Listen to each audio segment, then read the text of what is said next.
ভারতের কলকাতায় বাংলাদেশ মিশনে ভিসা সেবা সীমিত করা হচ্ছে বলে জানা গেছে, যদিও এ নিয়ে কোনো বক্তব্য দেননি কলকাতায় বাংলাদেশ মিশনের কর্মকর্তারা।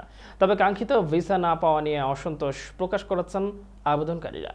গত 2রা ডিসেম্বর ত্রিপুরার আগরতলায় বাংলাদেশের সহকারী হাইকমিশনে দুর্বৃত্তদের হামলা ও ভাঙচুরের পর সেখানে সব ধরনের কার্যক্রম স্থগিত করে বাংলাদেশ সরকার।